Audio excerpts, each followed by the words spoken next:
사실 호텔의 식음료 부서의 70%의 매출은 연회에서 나와요. 국제적 회의 같은 거나 이런 큰 회의들은 돈이 많이 안 돼요. 어떤 게 크냐면은 중국 이제 부호들이 따님들 결혼 갈 때가 저는 좀 소름 끼쳤던 게 한번 이런 적이 있었어요. 그래서 그때 이제 세일즈로 가가지고 부랴부랴 제발 미안한데 벌금을 내라도 이분 취소시켜라.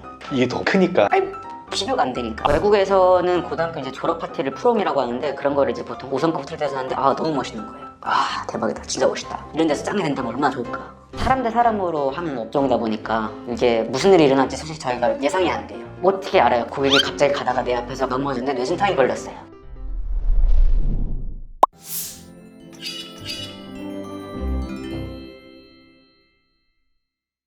자기소개 한번 간단하게 해주세요.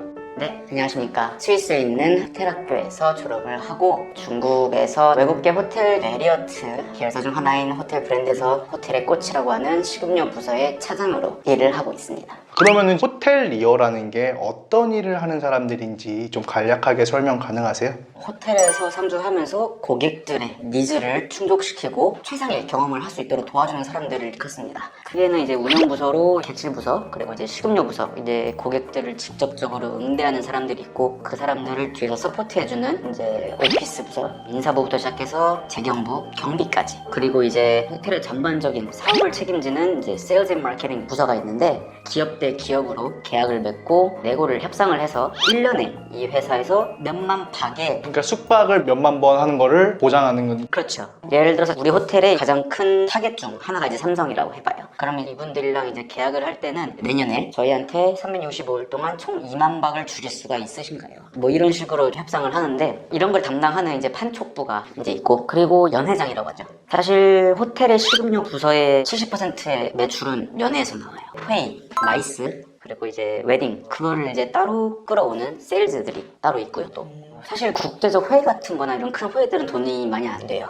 왜냐면은 뭔가 너무 오피셜하다 보니까 미디어나 이런 프레스에 공개되는 게 좀 그래서 그런지 액수가 크진 않고요.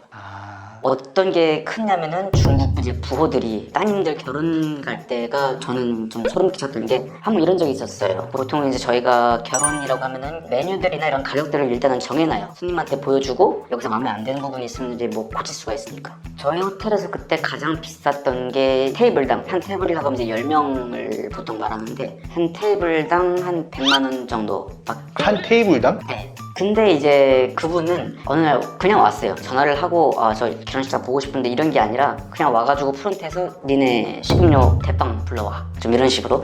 그리고 좀 사업가신데 조금 상남자 스타일. 네. 한 테이블당 400만 원 정도. 그때 2만 위안 정도니까 한 370만 원 정도, 360만 원? 10명. 그리고 지금 바로 70%의 디포짓을 긁고 가겠다 하신 분들이 있었어요. 근데 이분이 말씀하셨던 그날 이미 결혼을 아직 확정난 건 아닌데 우리 세일즈 측이랑 얘기가 거의 돼가는 상태였고 그래서 그때 이제 세일즈로 가가지고 부랴부랴 제발 미안한데 벌금을 내라도 이분 취소시켜요. 이게 더 크니까. 아니 비교가 안 되니까. 압도적이니까. 네, 압도적이니까. 일단 식사값만 한 테이블당 400만 원 가격이고 근데 30 몇 테이블이었어요. 30 몇 테이블. 33테이블 그랬을 거예요. 이렇게 너무 정말 웃겼던 게 우리가 메뉴를 짜고 싶은데 메뉴를 어떻게 짜야 될지 모르겠는 거예요. 이렇게 비싸게 해본 적은 없으니까. 뭘 넣어도 안 돼. 뭘 넣어도 뭐 해삼, 랍스터는 뭐 기본이고 뭐 전복부터 시작해가지고 그 새 둥지 그리고 심지어 디저트도 새 둥지 에그타르트였고 그러니까 뭘 해도 그러니까 저희가 이제 보통 이제 뭐 마진을 남긴다고 하는데 이건 마진이 어떻게 해도 너무 많이 남는 거예요. 아무리 비싼 걸 넣어도. 근데 그래도 사실 상관없는 거 아니에요, 그 사람은? 상관없는데 이제 우리도 아무리 사람인데 양심적으로. 네. 그래서 일단은 모르겠다 보여드렸는데 딱 보시더니 괜찮대요. 얼마 남았나요? 그날 프로필 한 70 좀 넘었던 것 같아요. 심지어 그 파트타이머들을 고용을 했는데도 불구하고 웨딩 플래너들이랑 이런 스테이지 하는 거를 그분이 따로 그냥 다 갖고 오는 바람에 우리는 그냥 쉽게 말해서 손 안 대고 코 푸는 그런 격이랄까. 나중에 이제 좀 얘기를 하면서 좀 알고 보니까 중국에서도 좀 부자 동네가 있는데 원조라고 해가지고 다 사업가 동네예요. 거기서 이제 오신 분이고 딸이 또 외동딸이었고 하니까 이제 뭐 말 다 했죠. 외동딸이니까 다 퍼주는 거구나 그냥. 그렇죠. 게다가 부자인데. 그래서 나중에 원조 사람이랑 결혼하면 좋지 않을까. 혹시 왜 호텔리어가 되고 싶으셨어요? 고2 때 내 방향을 잡아야 되는데 그때도 사실 뭐 파일럿이 일단 꿈이었던 것 같아요. 뭐 그거 이외에는 생각이 나는 게 없어가지고 근데 그거 하려면은 공부를 잘해야 된대요 엄마가. 그래서 아 그래? 그럼 안 해. 네, 그리고 외교관 너무 멋있어 보이는 거예요. 근데 공부를 더 잘해야 된대요. 패스. 그래서 나는 이제 워낙에 좀 앉아있지 못하고 좀 활발하고 사람 만나는 거 좋아하고 여행 다니는 거 좋아하고 언어병을 좋아하다 보니까 엄마가 이제 그걸 좀 알았었어요, 저를. 그래서 너 한번 호텔 쪽 가볼래? 했는데 괜찮은 거예요. 뭐 네이버 찾아보고 그쪽 관련된 일을 하고 있는 형들, 누나들 한 달에 2달 가면 소개받고 하다 보니까 괜찮아 보여요. 멋있고. 그리고 이제 외국에서는 고등학교 이제 졸업 파티를 프롬이라고 하는데 그런 거를 이제 보통 5성급 호텔에서 하는데 아 너무 멋있는 거예요. 아 대박이다, 진짜 멋있다. 이런 데서 짱이 된다면 얼마나 좋을까. 그래서 이렇게 저렇게 알아보다가 호텔 쪽으로 길을 택했죠. 추천하는 인재상이라던가 이런 게 좀 있을까요? 일단 융통성이 저는 사실 최고로 뽑고 싶고요. 밝아야 돼요, 사람이. 이게 감정적이나 육체적으로 다 소모가 되는 뭐 무슨 일이 안 힘들겠냐마는 요즘 세상에 흔히 말하는 진상 고객들이 있으면 일단 좀 정신적으로 스트레스가 받고, 근데 이제 저 사람은 나랑은 다르다라는 거를 어느 정도 이해를 할 수 있는 사람이면은 스트레스를 받지 않는 데 있어서 그게 좀 힘이 되거든요. 그 오픈마인드라고 하죠, 저희가 흔히 말하는. 그리고 융통성이 가장 필요하다고 했는데 사람 대 사람으로 하는 업종이다 보니까 이게 무슨 일이 일어날지 사실 저희가 예상이 안 돼요. 어떻게 알아요? 고객이 갑자기 가다가 내 앞에서 넘어졌는데 뇌진탕이 걸렸어요.